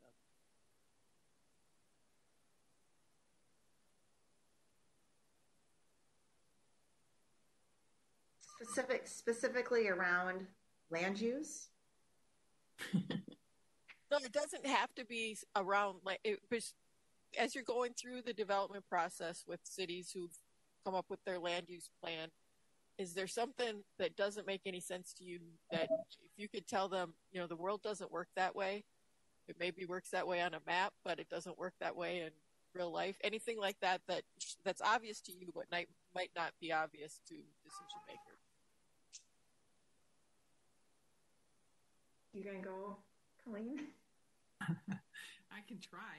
I think I would go back to the risk part of the equation. I have been doing this a long time, and I feel like cities and land use planners don't necessarily understand the risk that developers are required to go through to get a project done. And I recognize that there are a lot of developers who don't who haven't earned cities and planners' trust, and that we don't have the reputation that like we're down there with used car sales people, but in fact there are a lot of really fine developers who are completely committed to the same kinds of things that cities are committed to, and would love to work in partnership with cities to make those kinds of things happen. And so I always try to be transparent with the projects and the cities that I'm working with, and build trust. And so, but I think it'd be helpful if people would understand what it actually takes for us to get these darn things done, with 10, 15 sources of financing and long drawn out schedules and lots of ups and downs and opportunities for it to be not successful or really hard to do. And I admit that there are developers who don't honor the kind of commitments that I think we make to cities when we do work there. But I would love it if people could really understand what it takes to get it done from our side.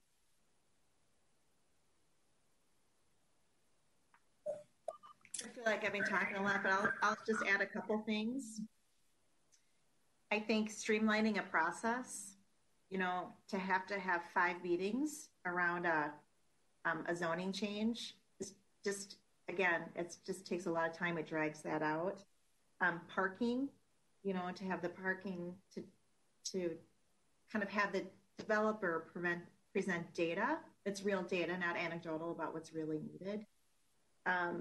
And then I think any other requirements that might be required to be reasonable in terms of cost in the marketplace. I agree with Noelle and Colleen that there should be standards, because you want to have stuff that's additive, that's viewed as an asset that people drive by, and that's a really nice looking building.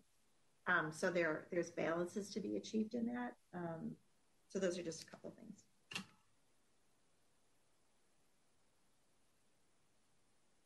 Sam, you've been super quiet.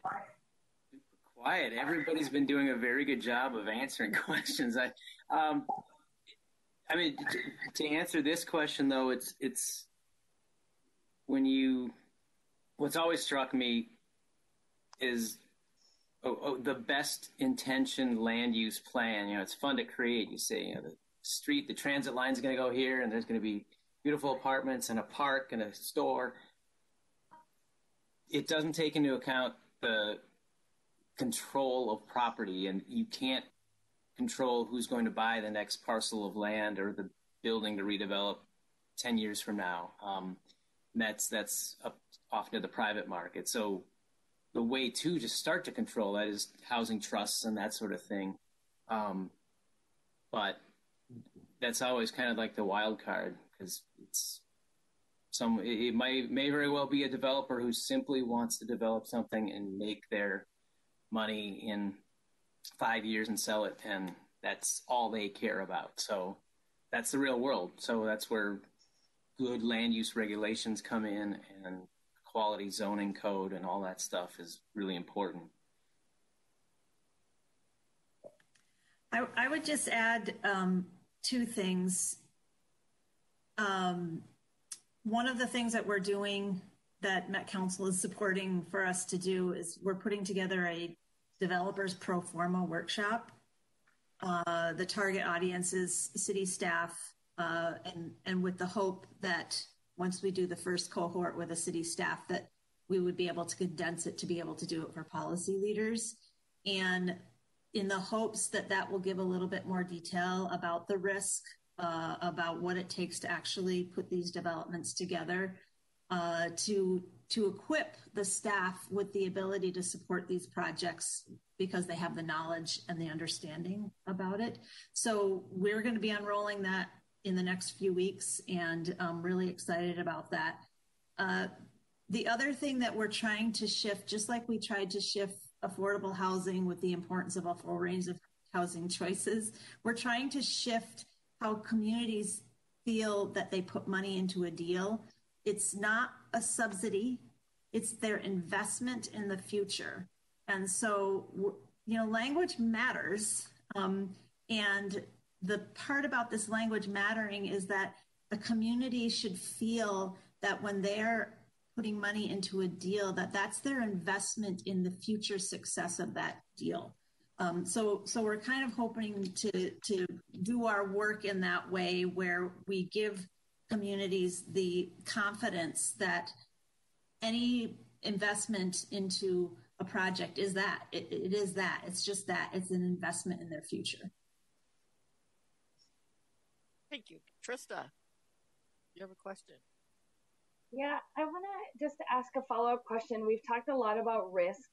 Over the last year since the pandemic, uncertainty about the economy, we had heard from nonprofit developers that they were struggling to get some of the funding kind of synced in because banks were now requiring more collateral to get a loan and to do developments. So one of the things I was considering, and forgive my language and my elementary knowledge of finances, but Ramsey County, we have a really great credit rating. And I said, well, can't we just co-sign a loan similar to like my parents did when I bought my first car, right? Like to say like, because we don't have a lot of money to put on the table necessarily for our project, but we have an incredible credit rating. And so is there a way that we can work with nonprofit developers to say, we're willing to put our assets on the line because we believe in this project, we believe in what will come, without having to necessarily put the whole dollar amount? And so I don't know if that's just a crazy idea or if it's something worth fleshing out, but just wanted to get kind of the panel's thoughts on that.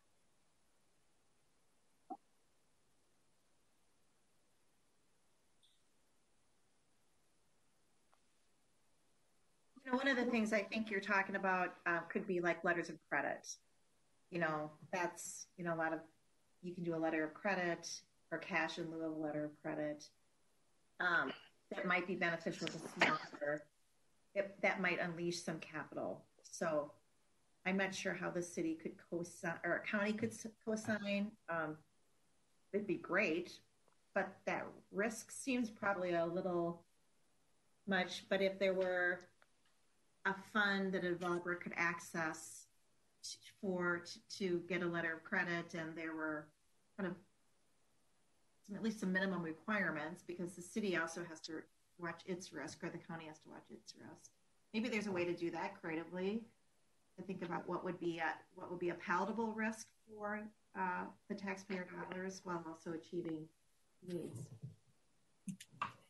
I'm especially thinking of like how we talked about like new developers or developers of color, women developers, how they don't have a lot, to be able to put up front to do a project. And so to think about how can we do that creatively, and it's okay if you tell me it's a bad idea too. I have thick skin. One of the things that helped me to get my business going was that Gimmick, Greater Metropolitan Housing Corporation, provided pre-development loans. And I haven't asked them for one lately, so I don't know exactly. They don't have them anymore. Cecile's shaking her head no.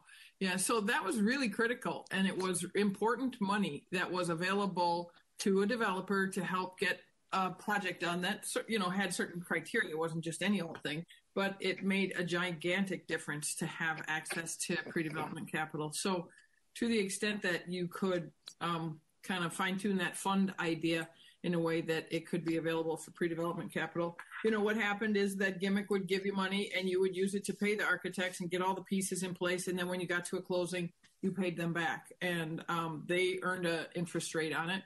So, and in fact, I think they borrowed the money from somebody else at a little less interest. So I think that was a really good model that helped me as a beginning developer to be able to get started.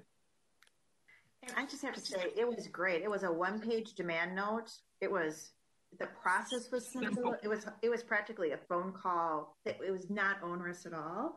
So LISC, Local Initiative Support Corporation, also has that. I think it's a $50,000 max. I think it's a 12-page contract you sign. It's just much more, because they're a national organization. Gimmick was our region. So to the extent that kind of a fund could happen, it kind of goes to what Noel was talking about, is that how do you get those costs paid for? And to understand, you got to have a risk tolerance. Like, how much of that are you going to be willing to write off?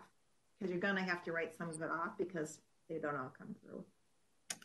That'd be great. Yeah, I mean, Cecil and Colleen both said it. Gimmick is not, doesn't have the funds anymore, and it's a big loss for the community. But I would say, Trista, there is no bad idea. I think the fact that you're thinking outside of the box is so amazing. One of the things that I'd love to suggest, and I think this might be a possibility, is that you could potentially have counties can sometimes go to the legislature and get a bond, and you could create a set-aside program for something like this. And you could create a fund, or you could make it a pre-development grant. You could make it into, and there are a lot of funders, both for-profit and nonprofit, that would potentially invest in that. And then the other thing is, don't underestimate, almost every public entity has investment dollars. I'm not in the finance committee for the state of Minnesota, but every city and every state and every county has investment dollars, and those are pension funds, and typically they are in the public sector. They're invested in the stock market. And so if you think about it, investments could be made into the development world. And frankly, where the stock market is today, as of this morning, I know it's going to go down. And so your money is probably a lot less risky asset would be to invest it in a real estate asset that's local. Thanks. I see that Dan Rowe says in the chat, Met Council has limited funding for affordable housing. Maybe a better use is that type of pre-development loan program. And Tara Beard is on this WebEx meeting, so I'm sure she's taking furious notes, and perhaps at some point in the future the council will discuss something like that, because we do various grants for pre-development planning, having community meetings and coming up with plans and stuff, but maybe that is something that the council should be talking about as well for some of our livable communities grants. And I see she just took off or turned on her camera. Did you want to say something, Tara? Thank you, Councilmember Wolf. I mean, just you read my mind. Yep, I've been taking notes, really appreciating a lot of this feedback. We are going to be recommending double the amount of pre-development funds for 2021 than we've ever provided in the past, in recognition of this similar feedback, and want to work really hard to understand how the pre-development funds can do more to help kind of change the landscape a bit in the ways you all have been discussing. So thanks so much. Thank you. And we are coming to the end of our time. We have 1 minute left of our meeting time. I want to thank all of our panelists for the presentation today and sharing your knowledge with us, and the LUAC members for asking thoughtful questions. Thank you for being here today and letting us pick your brain. Thank you, Chair. Thank you, everyone. If I could just last say, if any of the communities out there are wanting to have this type of a workshop in their cities with their city council, just let me know. We have capacity to do more. Thank you to Met Council, and looking to get those on the calendar. Great. Thank you, Chair. Thank you, LUAC members. It was great to be here. Yeah, really appreciate the conversation. We're at your service if there's any information. So great when you get it from the folks who are actually doing the work. So really appreciate you asking. Well, thank you. With it being at the end of our meeting time and no further business to come before the LUAC, I would adjourn the meeting. Thank you.